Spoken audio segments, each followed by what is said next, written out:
Welcome to Liberty Today.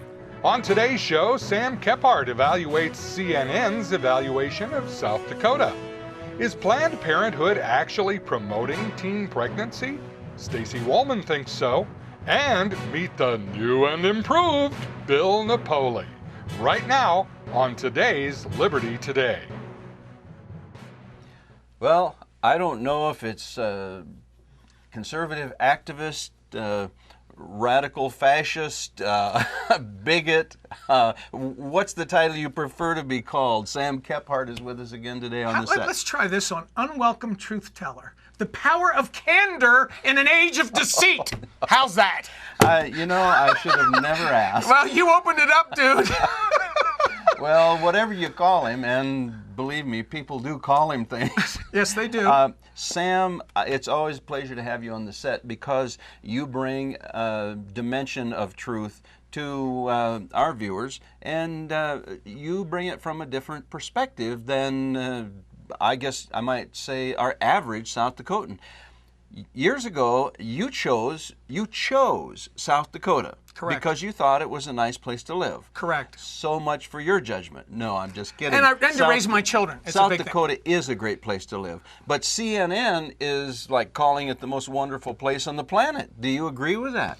Well, it's interesting. CNN recently released a study of all 50 states, and on weighted basis, taking all things into account, it said that South Dakota was number one as a most desirable place to consider relocating to.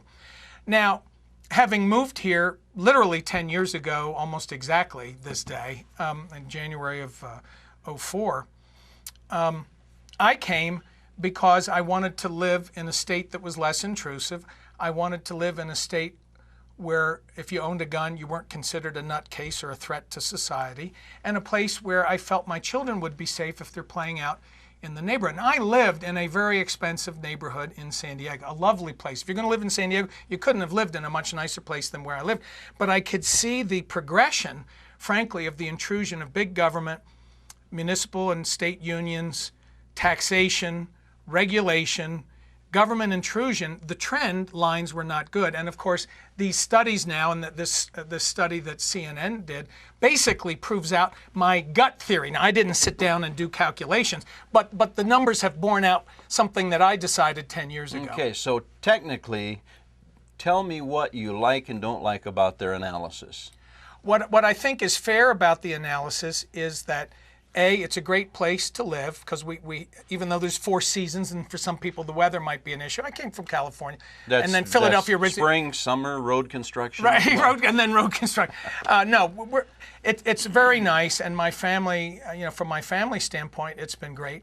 The thing where it's not so great, and I think the numbers are misleading, is that from a business standpoint, unless you're a professional and you bring your trade with you, or you have enough money to buy a business here, to have an executive position is very difficult. It's not non-existent, but there aren't really many around. So many of the people that I know that are middle income or lower middle income have to carry 2 or 3 jobs, the husband or the wife or both of them, to make a go of it here. And to me, that is not consistent with the bigger vision for South Dakota, because frankly, I think if we get into a lot of trouble with our national politics and economy, the coasts are going to be a mess. And I literally think South Dakota could end up being a societal and economic lifeboat. So we need to think about inside the state, how do we structure that? How do we make this a safer place for the people that are already here, should things go to hell in a handbasket elsewhere? But you're suggesting that maybe economically this might not be the best place to live. Correct. And I think it's fixable. I think there are a lot of structured ideas in place that have sort of locked some of the economy here. I think more can be done to foster and engender small business startups. And the cool thing is, a lot of the newer businesses don't require a lot of intensive capital. If you're doing something with software or basic inventions, you don't need, millions of dollars. South Dakota has the poorest, I repeat, poorest county in the nation.